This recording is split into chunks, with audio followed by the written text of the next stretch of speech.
Bienvenue dans l'épisode 14, déjà 14, l'avant-dernier a priori d'année 2024. Alors dans cet épisode, on va, je vais dire comme d'habitude, un peu rapidement survoler, mais ça va être un peu du costaud. On va vérifier quelques petits sujets. Le premier, on va travailler sur ce que j'appelle l'homogénéité. C'est un sujet qui m'occupe régulièrement, c'est que quand on a un code avec plusieurs objets de différentes natures, on doit avoir quelque chose de vraiment homogène pour pouvoir repérer les points d'entrée, les points de sortie et les différents traitements. Ça va être rapide, vous allez voir. Là, vraiment, c'est très rapide. On va voir ça. Ensuite, on va continuer, bien sûr, les paramètres pour l'extraction. Alors, franchement, ça va être très rapide. On va travailler sur le niveau de risque, les différents niveaux de perte autorisés, en tout cas que l'on s'autorise à faire pour le robot, donc journalière et hebdomadaire. Et on va finir aussi sur le trailing stop, donc le trailing. Vous allez voir, dans les épisodes précédents, on a vu comment extraire les données brutes du fichier de paramètres. Là, franchement, on va survoler, ça va être vraiment très rapide. Après avoir fait ça, on aura vu quasiment toutes les fonctions qui extraient les données du fichier des paramètres. Celui qui va rester, ça sera pour l'épisode suivant, le 15 et le dernier de l'année 2024, ça sera pour les news. Lui, il est un peu particulier, donc je préfère le garder pour la fin. Je vais pas vous faire qu'une vidéo sur ça, parce que sinon ça sera une vidéo d'un quart d'heure ou 10 minutes, ça sera vraiment trop court. Je vais vous la remplir et on va commencer à extraire, faire vraiment l'extraction des données de l'objet des paramètres. Parce que pour l'instant, ça c'est un objet, hein, c'est l'objet des paramètres, ok, mais c'est interne à l'objet. Maintenant, on va travailler sur ce qu'on appelle les getters, donc c'est get en anglais, qui veut dire en fait prendre. Dans un objet, on a des setters pour imposer des paramètres, pour rentrer des paramètres, et get pour extraire. Ça va être très rapide parce que ces différentes fonctions, on a à chaque fois le couple données, donc data et validité. Et bien en fait ici un get c'est simple, si c'est valide je sors, si c'est pas valide je dis que c'est pas valide. Et ça va être rapide, très rapide. Et on se gardera les news pour le 15, une petite fin d'année sympa, où là on finira l'intégralité de la gestion des paramètres d'un robot de trading.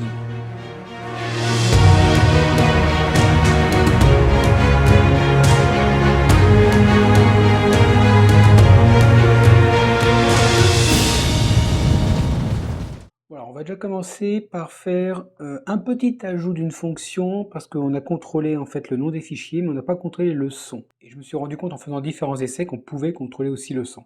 Donc on va dans le fichier tool, donc on va tout simplement ajouter une fonction, donc je fais une V5, une V5, ajoute la fonction de contrôle du fichier son. Donc je vais tout en bas du fichier, je vais faire après le contrôle du nom du folder par exemple, et là je vais ajouter une fonction.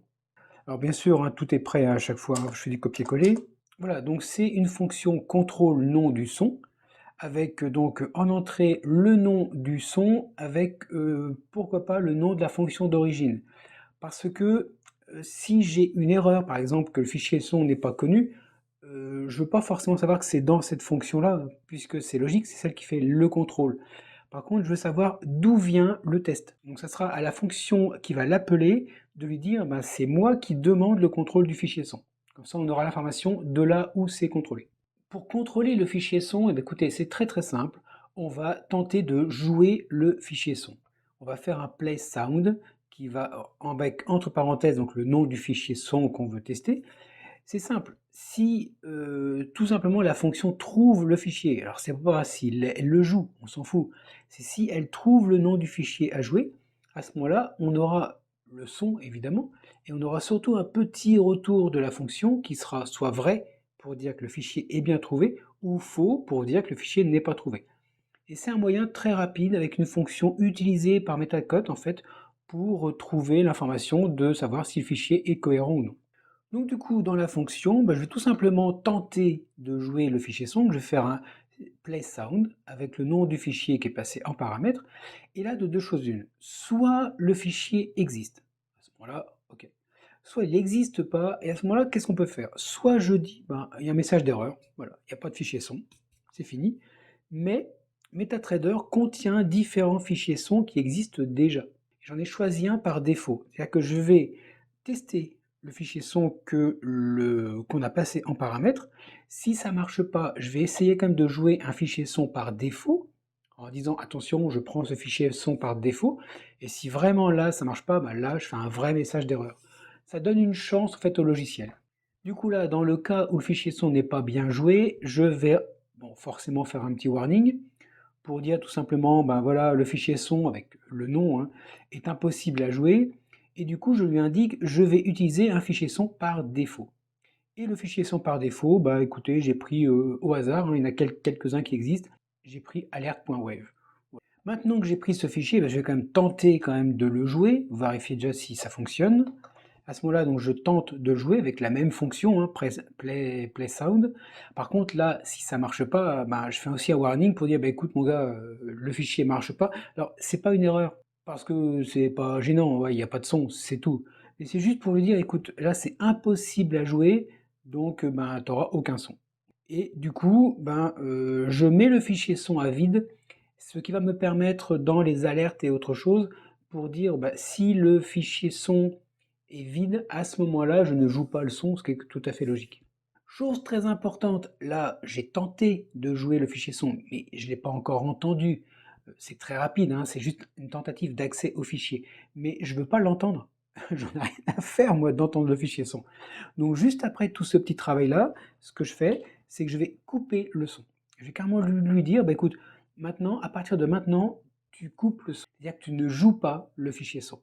Ça, c'est important parce que déjà, nous, en fait, devant le PC, on n'aura pas le temps d'entendre. Par contre, lui, le logiciel, aura le temps de tester si le fichier son est accessible. Donc, on a vraiment fait une pierre deux coups, quelque part. On a tenté de jouer un fichier sans l'entendre.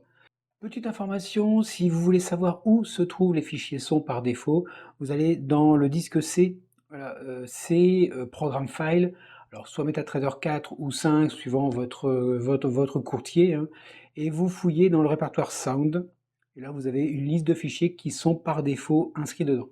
Voilà. Et c'est là dedans en fait où vous pouvez choisir, les écouter, et puis du coup mettre un fichier son que vous voulez. Alors vous pouvez aussi en mettre d'autres directement dedans.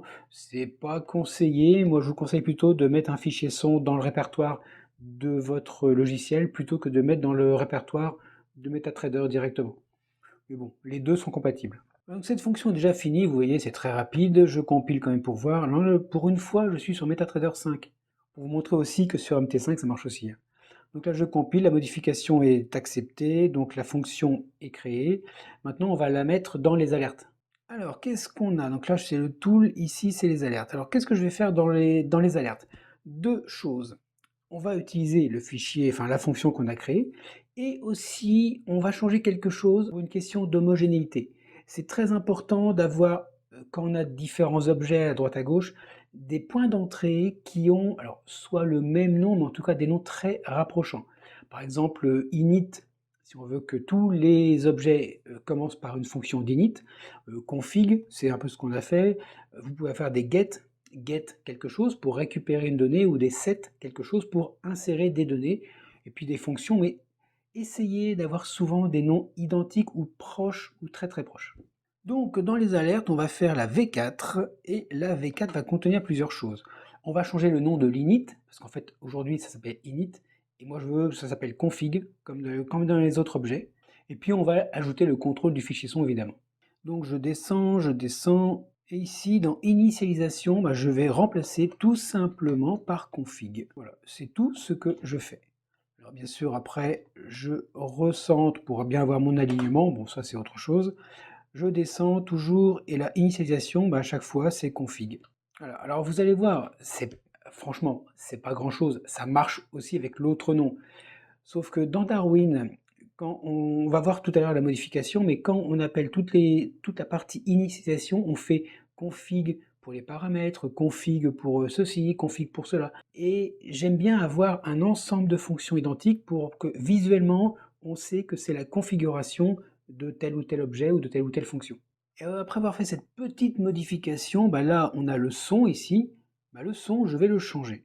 Au lieu de faire tout bêtement de l'affectation du fichier son donné en paramètre dans notre variable interne, avec le risque que quand on veut jouer le fichier, en fait ça ne fonctionne pas, moi je rajoute la fonction qu'on a créée, Donc j'appelle la fonction contrôle nom du son, avec bien sûr le nom du son qu'on a renseigné dans l'objet, et avec le nom de la fonction, c'est-à-dire qu'on va voir le config de l'alerte. Et c'est là où on voit que si jamais il y a une erreur dans le nom du fichier son, en fait, on verra que que ce contrôle a été fait dans le calert, donc dans l'objet calert, dans la fonction config. Alors, chose aussi importante que j'ai pas dit tout à l'heure, mais dans la fonction tout à l'heure, vous voyez que là, le fichier son, on l'a passé, c'est un string, c'est une chaîne de caractères.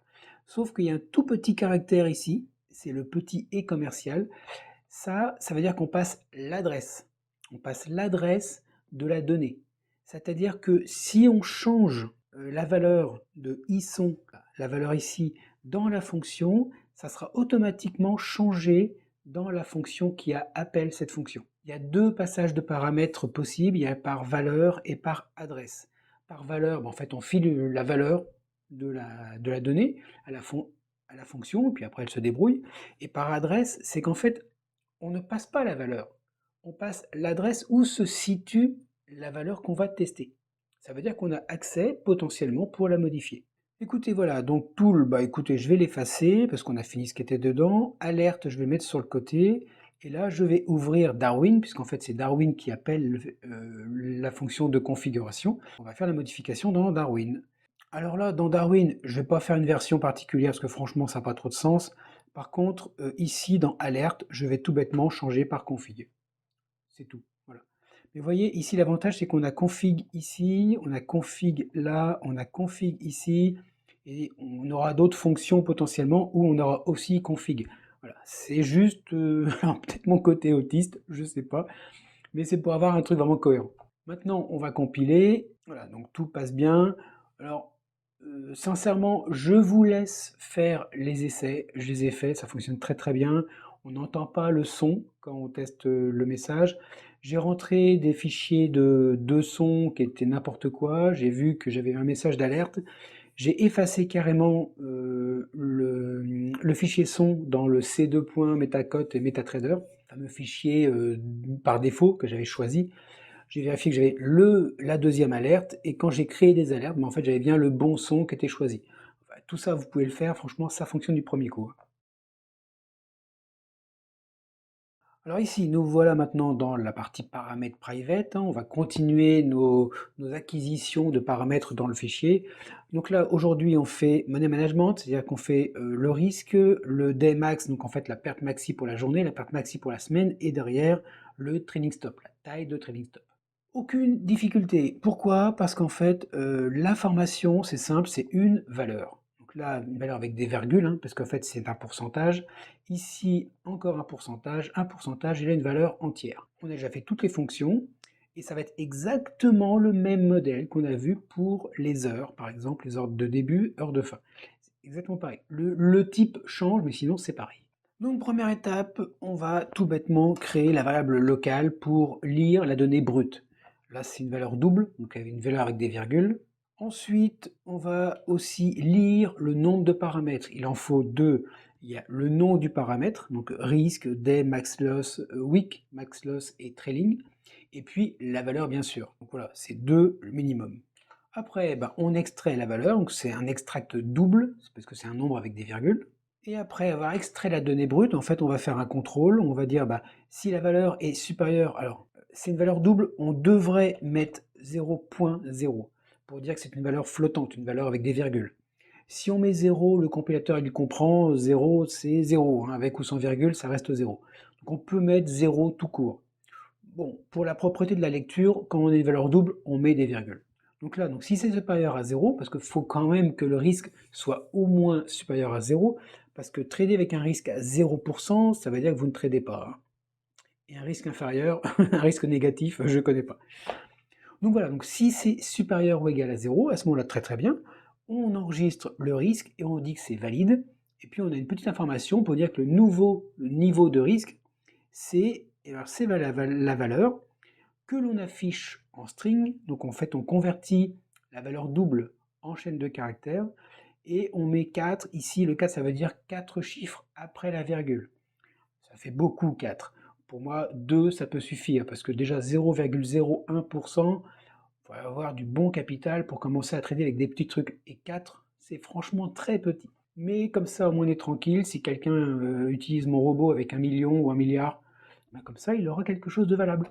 Donc là, si ça ne marche pas, si on a une valeur qui n'est pas supérieure strictement à 0, ben on dit qu'il y a une erreur de taille de risque, et puis on dit quelle valeur a été saisie. Comme ça permet de rappeler aussi les différentes choses. Voilà, c'est pas plus compliqué que ça, et ce qu'on va faire derrière, c'est pareil, hein, même acabit. Donc on passe à la perte maxi pour la journée. Je vais aller très très vite, hein, puisque c'est pareil. On crée la variable locale, qui est bien une valeur double. On vérifie s'il y a suffisamment de paramètres ou d'attributs. On extrait la valeur double, donc la valeur brute. Donc là, on teste si la valeur est supérieure strictement à 0. Si c'est le cas, ben, on dit qu'il y a un nouveau niveau de perte max pour la journée, et on donne la valeur. Et si jamais c'est pas bon, bah écoutez, on fait un warning en disant erreur de niveau de perte journalière, et on donne le niveau qui a été saisi. Pour la semaine, et c'est simple, hein, je vais tout simplement faire du copier-coller. Là, on a le droit, je prends tout, je vais dans Week, hop, je colle. Alors, qu'est-ce qu'on a comme différence? Eh bien, pas grand-chose, sauf que là, c'est la max semaine. Ici, juste pour un commentaire, on va dire que c'est l'hebdomadaire, hein, tant qu'à faire, voilà. Donc là, il n'y a pas de problème, pop, pop, pop, pop. Là, on enregistre ça. Pareil, là, c'est hebdo. Et ici, c'est hebdomadaire. Et voilà, c'est tout ce qu'il y a à faire. Là, on peut vraiment faire du copier-coller très rapide. C'est du double aussi, donc il n'y a pas de problème, il n'y a pas de risque. On va finir par le trailing stop. Le trailing stop, vous allez voir, c'est très facile aussi. On pourrait faire du copier-coller, mais le type change. Donc on ne va pas faire ça. Effectivement, la valeur brute qu'on va lire, c'est un entier. Donc là, c'est du int, pas du double. Ensuite, on va toujours vérifier qu'il y a bien deux paramètres dans la ligne du, enfin deux attributs dans la ligne du paramètre. On extrait le paramètre. Alors attention, c'est pas un extract double, mais un extract integer. C'est une valeur entière sans virgule. Là, on teste si la valeur est supérieure à 0. Un trailing stop à 0, ça n'a pas de sens, hein, et négatif non plus. Donc on vérifie que c'est bien supérieur strictement à 0. Et à ce moment-là, on enregistre la valeur, on dit que c'est valide, et on fait un petit message d'information pour les logs en disant que maintenant il y a une nouvelle taille de trailing stop. Et la conversion, c'est integer vers la chaîne de caractères. Là, il n'y a pas de virgule, donc c'est plus simple à faire. Et dans le cas où c'est une valeur qui est inférieure ou égale à 0, on fait un petit message pour dire erreur de taille de trailing stop, et on met la valeur qui a été saisie. Donc maintenant, ce que je vais faire, c'est que je vais compiler quand même pour voir que ça marche bien. Voilà, il n'y a pas d'erreur, c'est très très bien. Alors pareil, on a fait beaucoup de tests dans les épisodes précédents, je vous laisse faire ces tests-là. C'est la même chose, vous pouvez tester avec différents types de valeurs, des chaînes de caractères, moins de paramètres, moins d'attributs, plus d'attributs, des attributs avec des erreurs, avec des saisies de texte à la place des nombres et tout ça. Mais comme on a déjà fait beaucoup de tests avant, j'essaye comme de faire des vidéos un peu plus courtes, parce qu'en fait c'est exactement ce qu'on a vu dans les épisodes précédents.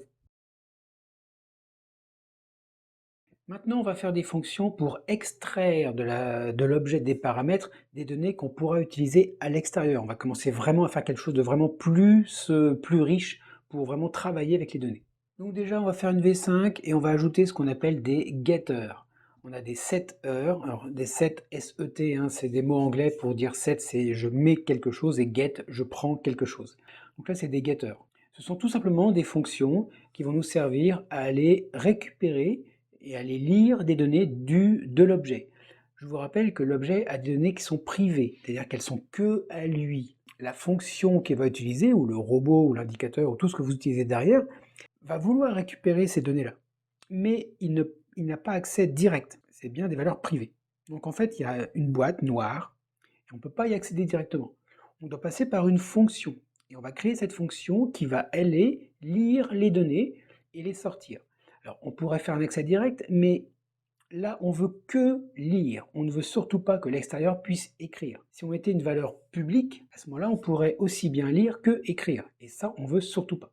Donc, le seul moyen, c'est d'avoir des fonctions pour écrire, où là, on ne va que écrire, et nous, on gère l'écriture, ou que lire. Donc là, ce sont des getters. Alors, on a commencé à en faire quelques-uns. Je vais aller en bas. Voilà, ici, on a déjà commencé à faire des getters. Déjà, c'était pour récupérer l'information si le robot était en route ou était à l'arrêt ou s'il était en simulation. Là, voilà ce que je vous propose. À part les to-do, là, parce qu'en fait c'est ça qu'on va remplacer, on va faire des fonctions qui vont remplir, enfin qui vont lire l'heure de début de trading, l'heure de fin de trading, l'heure de coupure obligatoire, et puis savoir si on est dans une date de fermeture obligatoire.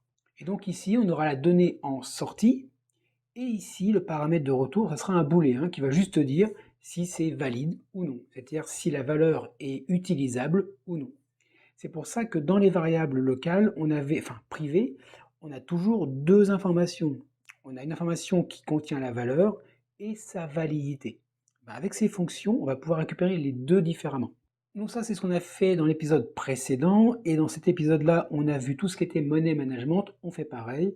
On a des getters qui vont récupérer le niveau de risque, la perte maxi pour la journée, la semaine et le trading stop. Et à chaque fois, vous voyez, c'est bien le type de la donnée qui est vraiment dans le paramètre.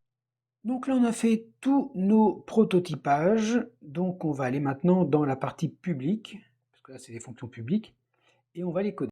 Alors, je vais mettre l'affichage en double, comme ça on verra les deux informations.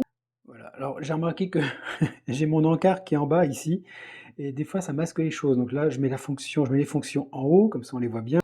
Donc ici, dans la partie paramètres publics, je vais donc tout en bas. Voilà, et ici, on va aller créer ces fonctions. Donc la toute première, ici, ça sera le get heure début trading. Voilà, donc get heure début trading, ça retourne l'heure de début de trading pour la journée. Donc, alors attention, c'est uniquement pour les détections. C'est une heure de début de trading pour la stratégie. C'est pas là où vous allez commencer à faire autre chose, hein, c'est que pour la stratégie. En entrée, on n'a rien, et en sortie, on a donc true, donc la valeur true, donc la valeur booléenne si l'heure est définie, et puis on a l'heure de début de trading. Alors vous allez voir à quel point c'est compliqué.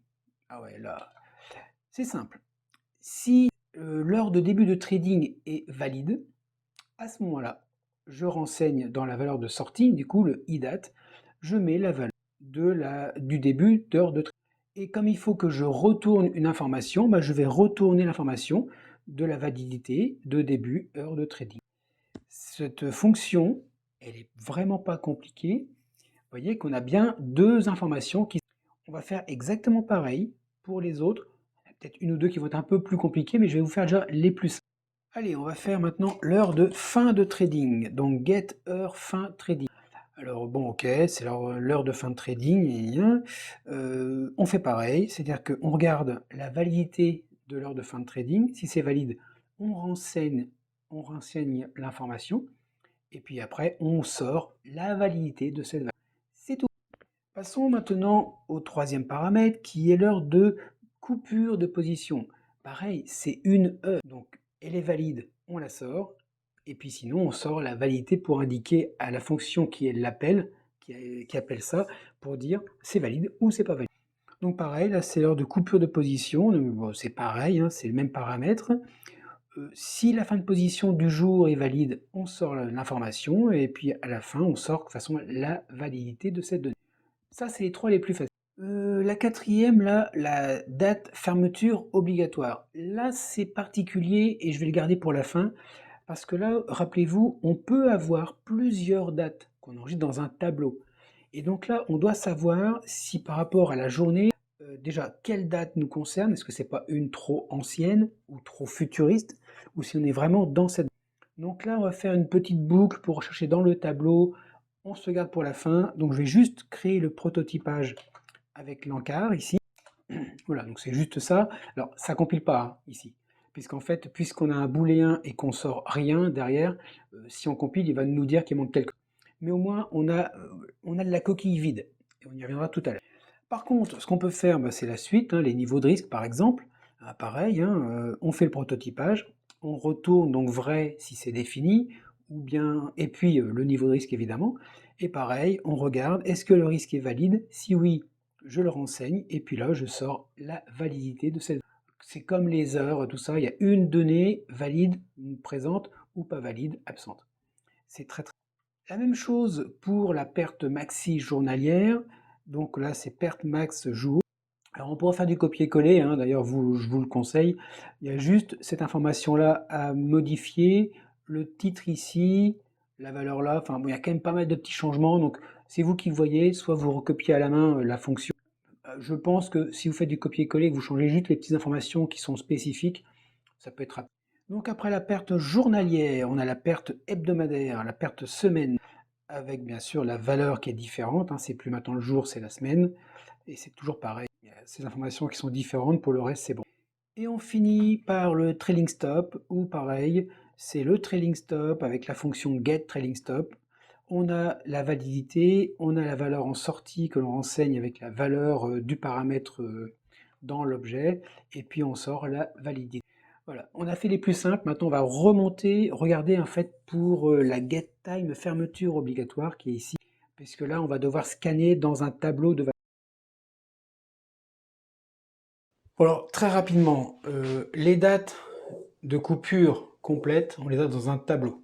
Ce tableau contient différentes dates et heures. Nous, on a notre temps local qui s'appelle time local. Qu'est-ce qu'on veut trouver? On veut trouver dans notre journée, parce que ici, dans time local, on a la date du jour évidemment, et surtout l'heure de coupure que l'on veut. Par exemple, on veut que vendredi soir, ce soit à 18 h que l'on coupe tout, on a bien une date et une heure. Ici, on a aussi des dates et des heures. Qu'est-ce qui nous intéresse? Eh bien, en fait, on veut notre date là, que la nôtre, notre journée. Peut-être qu'ici, on va en virer quelques-unes qui n'ont pas la date du jour. Peut-être qu'on en a deux. Voilà, on a fait une coupure, par exemple ici à 16 h, et puis on a programmé une autre à 18 h. Bon, c'est un peu con, mais pourquoi pas. À ce moment-là, nous, ce qu'on va faire, c'est qu'on va chercher dans le tableau la date qui nous correspond. Première chose. Quand on a trouvé la date qui nous correspond, on va regarder donc par rapport à notre heure locale. Imaginons qu'il soit 13 h par exemple. À partir de là, jusque 24 h, enfin 23 h 59 exactement, on veut avoir notre heure la plus proche, parce que c'est celle-ci qui nous intéresse. Si on va trouver le 18 h ici et le 16 h là, le 18 h quelque part, on s'en moque, puisque la première coupure générale se fera à 16 h. Donc nous, ce qu'il nous faut, c'est celle-ci, celle de 16 h. Pour ça, comment on fait? On commence par définir le fait qu'on n'a rien. Voilà, on a une date nulle, donc on n'a rien. Ça nous permettra de savoir qu'on n'a rien. Et puis on va scanner, on va regarder. Est-ce que c'est la date du jour? Oui ou non? Non, on passe. Est-ce que c'est la date du jour? Oui. Ah ah. Donc à ce moment-là, est-ce que c'est défini? Non.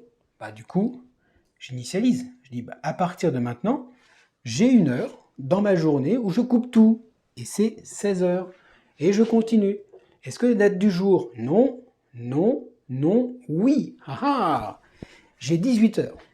Est-ce que c'est entre maintenant et 16 h? Parce qu'en fait, c'est cette zone qui m'intéresse. Si je dois couper avant 16 h. Ben là, non, c'est à l'extérieur. Donc j'ignore. Et du coup, je ne le prends pas, ça. Et je continue.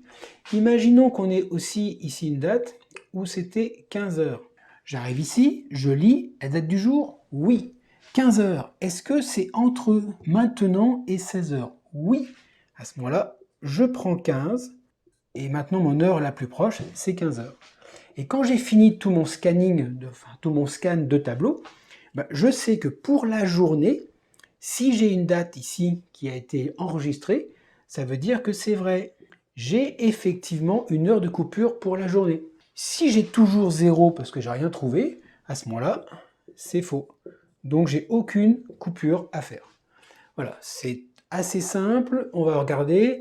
La petite technique qu'on va devoir faire, c'est pour extraire la date et l'heure, surtout la date, puisque là, on ne peut pas faire un test tout bêtement sur l'ensemble date-heure, parce qu'on veut vraiment ne prendre que notre date de la journée. Si on ne faisait pas ça, on prendrait en fait la date-heure la plus proche de nous, mais ça peut être demain ou à la fin de la semaine. Là, on veut vraiment prendre notre date de la journée. C'est particulier, vous allez voir, bon, il n'y a pas grand chose à faire, on va juste transformer le type datetime en structure, voilà, et c'est dans la structure, on va faire un test jour, mois, année pour être sûr qu'on est bien dans notre journée. Voilà, c'est juste ce petit truc là qui est particulier, mais il n'y a aucune difficulté. Donc du coup, nous revoici dans le getTime fermeture obligatoire. Donc on va utiliser plusieurs choses. Donc on va commencer par initialiser les données. Dans le premier temps, on va mettre la valeur de sortie à 0. Voilà, par défaut, la date n'est pas trouvée, on met 0. Et puis ici, on va convertir, on va faire un time to struct de la time locale, donc de l'heure locale. On va transformer l'heure locale, la date time, le type date time, en structure. On va mettre dans une variable locale que j'ai pas encore créée d'ailleurs. Voilà, donc il y a un type MQL datetime. Vous irez voir dans le mode, dans l'aide, vous verrez vous-même. Il faut vous habituer en fait à aller chercher par vous-même. Petit à petit, je vais vous obliger un peu à aller chercher. Voilà, donc du coup, je convertis. Alors, cette ligne est particulière, pourquoi? Parce que je convertis en structure l'heure locale, enfin l'heure et la date locale. Si ça ne marche pas, on ne sait jamais, ça peut arriver. Ça serait ridicule, mais on ne sait jamais. Partons du principe que ça peut arriver. Le time to struct, en fait, retourne un booléen qui dit s'il a réussi à construire la structure ou pas.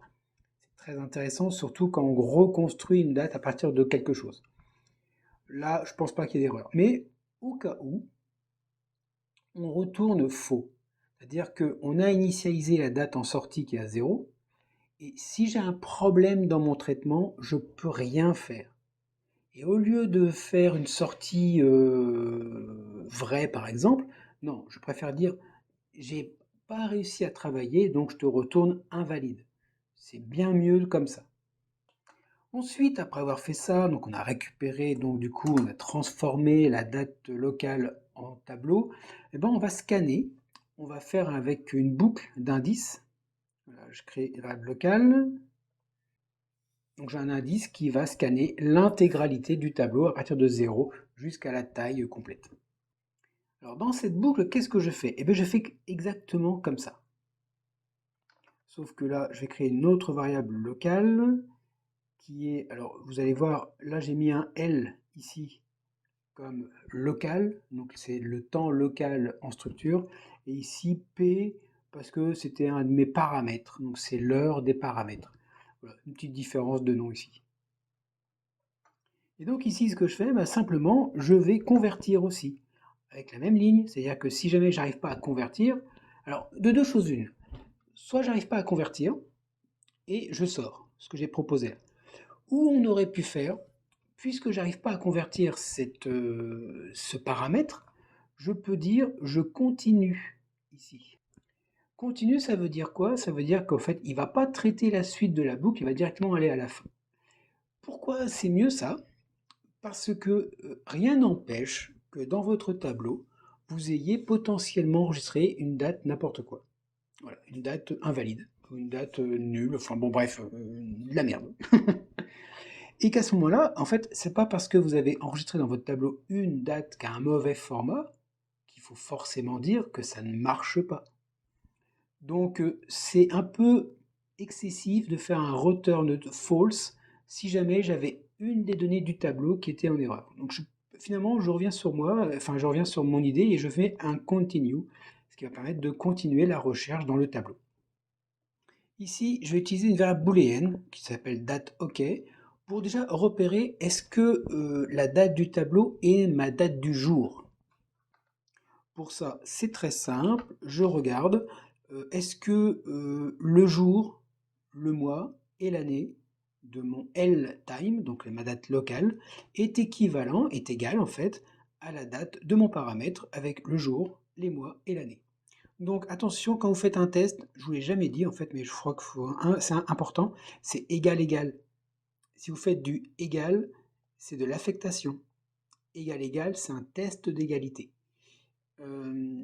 Faites gaffe à ça. Et là, le et, c'est pour dire que je veux le même jour, avec le même mois et la même année. Il faut que tout l'ensemble soit cohérent. Et maintenant, attention les yeux, je fais ça. Tiens que je cherche la prochaine heure la plus proche. Donc, si on est bien dans la journée et que, alors là j'ai deux conditions, soit j'ai la date qui n'a jamais été initialisée, du coup à ce moment-là je vais la renseigner, ou bien le 2 barres verticales comme ça, c'est un ou bien la date sur laquelle je suis est inférieure à la date enregistrée. Alors, étant donné que la date enregistrée est forcément liée à la journée, si je fais mon test d'infériorité stricte, c'est forcément dans la journée, puisque j'ai ce test-là qui dit je vais être dans ma journée.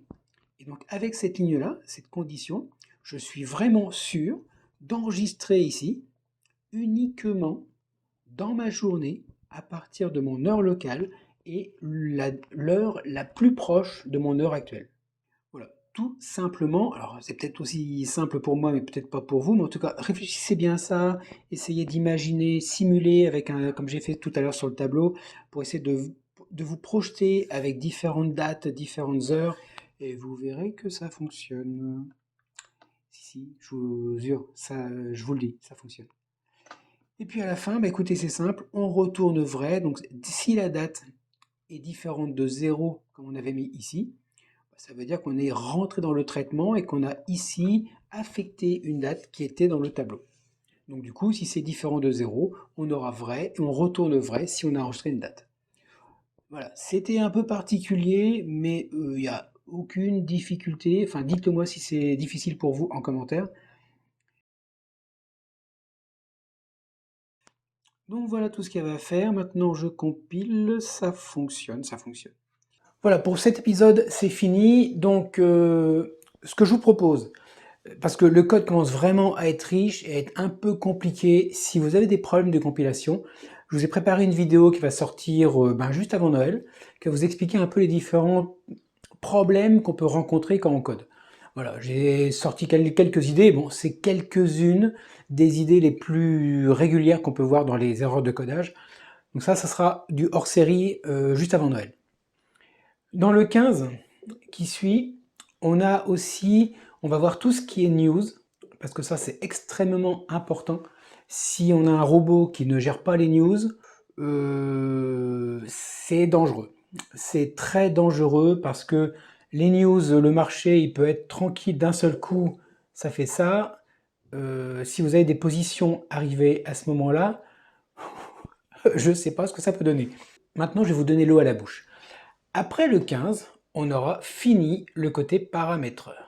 Ça, on aura fini. Après les paramètres, on va faire tout ce qui est surveillance, ce que j'appelle moi la surveillance. La surveillance, c'est simple. Je vous le présenterai plus en détail dans la prochaine vidéo. Mais on a notre robot qui tourne et lui, il est dans un environnement. Cet environnement, il y a le courtier, la plateforme, le marché, qu'est-ce qu'on a encore? Le réseau, on a votre PC, enfin voilà, tout un ensemble de critères ou d'informations qui gravitent autour du robot. Suivant l'état de ces différents sujets-là, votre robot, il peut marcher ou ne pas marcher. Et donc, c'est extrêmement important, déjà pour vous qui êtes devant le robot, d'avoir une espèce d'état des lieux de tous ces attributs-là qu'on va récupérer pour pouvoir repérer, est-ce que le robot, le feu est vert, tout est au vert, donc là, ça trace, ou est-ce qu'il y a un problème et quel est le problème? Alors, je reconnais que le code que je fais, c'est pas un code en une seule vidéo. Je vois des fois des vidéos sur YouTube où des gens vous proposent de faire un robot. La vidéo fait 20 minutes. Un robot en 20 minutes. Ouais, d'accord, ça va peut-être ouvrir des ordres. Mais un robot en 20 minutes? Jamais. J'ai jamais vu un robot fait en une vidéo de 20 minutes vraiment faire du long terme et être correct et stable sur le long terme. Donc je préfère moi faire un robot qui prend des épisodes, mais comme ça au moins je vous montre tous les détails. Les vidéos commencent, franchement, le code commence vraiment à être costaud. Si vous avez des problèmes, surtout, vous n'hésitez pas. Vous allez sur mon site, le lien est dans la description. Sur ce site, bon, je vends des indicateurs déjà tout faits, qui fonctionnent très très bien, que j'utilise d'ailleurs. Donc il y a des indicateurs, il y a aussi une formation pour les débutants dans le trading, je ne parle pas de programmation. Ça, c'est une formation de trading pour les débutants. Vous avez des fichiers sources. Tout ce que je vous montre dans les vidéos, vous pouvez télécharger les sources. C'est dessus. Et je propose depuis peu du coaching parce que j'ai eu des demandes un peu techniques et je me rends compte que c'est pas très sympa de ma part de vous montrer du code, même si je vous montre tout, sans vous proposer une aide quand vous avez besoin, parce qu'il y a des questions techniques et quand on n'a pas la connaissance du langage MQL4 ou MQL5, on peut se retrouver devant des points de blocage qui sont chiants. Voilà. Donc éventuellement du coaching. Vous avez aussi mon partenaire Darwinex. Là pareil, je vous ai mis un lien dans la description. Ça vous donne une réduction à l'inscription. Donc tant qu'à faire, profitez-en. Vous avez aussi l'abonnement, je vous le conseille, parce que on n'a pas fini, on est sur le 14, mais après on va facilement aller vers les, je dirais bien entre 20, 25 à 30 épisodes pour vraiment finir le robot et mettre en place. Donc abonnez-vous, ce serait couillon de rater la suite. Vous avez aussi les commentaires, parce que j'adore les commentaires, le pouce, c'est sympa aussi. Tout ça, en fait, ça met la vidéo, enfin la chaîne en avant, donc allez-y. Vous pouvez aussi, ben voilà, je vous laisse. La description est très riche en informations, allez-y, vous avez tout dedans. Moi je vous dis rendez-vous au numéro 15, un petit peu avant Noël.